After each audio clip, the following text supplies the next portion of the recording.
Winning despite adversity. I chose to study finance really for one reason. The more you know about finance, the better your life absolutely will be. I've worked for numerous companies, spending most of my career in New York City. I've held many roles and titles in many departments and divisions.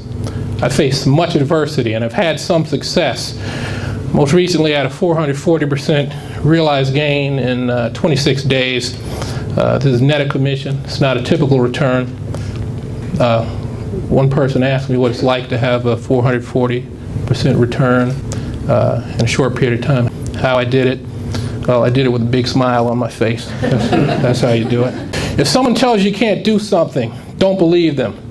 If I listened to people or their non-constructive criticism, I would not be where I am today. And today life is good. But I wasn't smiling when I graduated in 1990. It was a tough time. In 1990, it was a time of high anxiety. We were in a recession.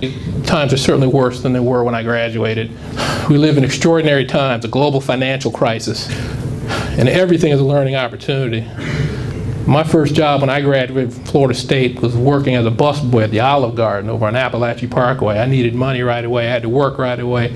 No one was going to send me a check and say, Greg, you know, it's great that you have a college degree and you don't have a job, so we're going to pay your bills. I'm winning despite adversity because champions never quit.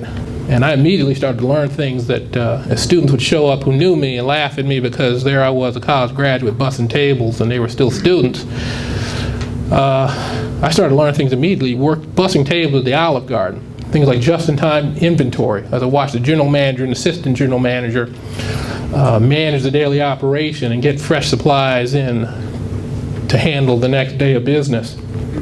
Armed with $600 that my mother gave me and some capital that I had saved, I took a 24-hour bus ride to Manhattan. It was the cheapest mode of travel. I was more interested in saving money than personal comfort.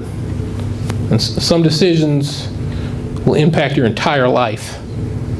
In 1991 in New York, I was hired by a bank in customer service. I got to New York, this is before the internet. When you look for a job, if you didn't know somebody, you looked in the Friday paper or you looked in the Sunday job section. There's thousands of employment agencies in New York. I used an employment agency and that's how I ended up ultimately finding a job in customer service. It was set to start in a month. Well, the employment agency asked me in the interim if I would be interested in taking on a short-term opportunity. I said, sure. I wasn't working, so I might as well, you know, I'll do anything. I'm not unwilling to get my hands dirty. So they called me about a job, a 2-week temporary assignment. They told me that it was below my grade. They said it only paid $8 an hour. This is back when minimum wage was $4.25. And they said the job was as a filing clerk. And they just told me the name of the company. They told me who I would meet there the first day. And it was a 2-week temporary assignment as a filing clerk, and that job actually happened to be my big break. When I got there the first day, I met my supervisor. He walked me to where I'd be sitting, and lo and behold, God gave me a gift. I was sitting on a fixed income trading floor, looking out on an emerging market fixed income trading floor, which has started to become a very hot area at that time.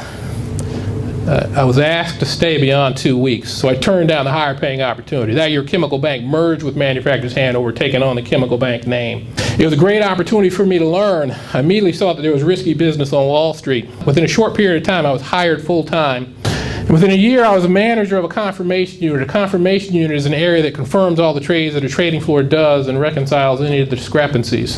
And I remember when I was the vice president who authorized my hiring, when he was working on the budget, his budget with the managing director in charge of the department, the managing director was shocked to find out that I had a bachelor's degree in finance. He was like, you know, he felt sorry for me because there were other kids from schools that weren't necessarily as good as Florida State who had pretty good financial analyst jobs and other jobs. And I remember after I was hired, the vice president came and got me and walked me down to the managing director's office, who shook my hand, congratulated me, and told me to keep up the good work. And I guess I could tell he was happy to hire me, but he also felt sorry that there I was working as a filing clerk. But there was no reason for him to feel sorry for me at all. I actually felt sorry for him.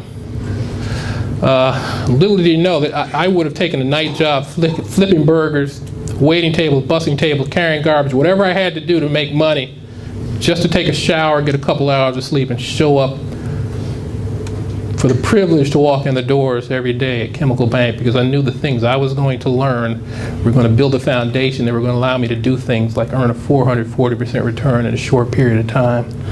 In the year 2000, which was a year after I earned my MBA, I interviewed for an opportunity. The first interview, there were 5 people at a table, and they told me not to be nervous. I wasn't nervous because I worked at Lehman Brothers. To get a job at Lehman Brothers, you had to have 10 interviews to get the job. So 5 people at a table, or even if there were 1,000 people in the room, I'm not going to be intimidated.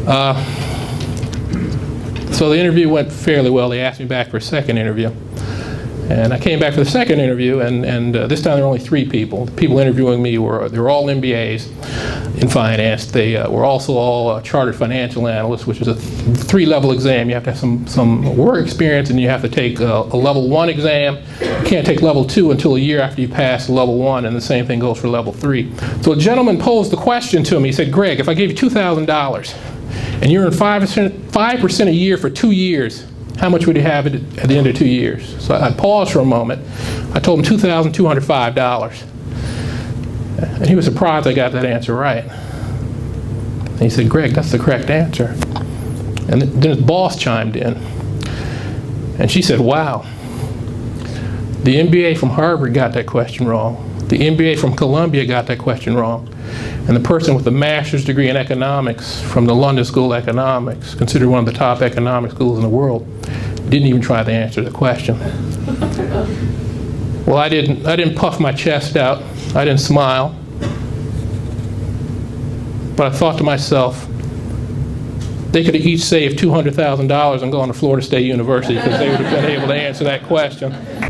An MBA means nothing if you don't go to Harvard or Yale. It was told to me by a Lehman Brothers trader's assistant who lost his job when Lehman went bankrupt. The Lehman traders gave me a standing ovation when they found out I was pursuing an MBA part-time. They took me out for drinks and dinners to congratulate me. Thank you.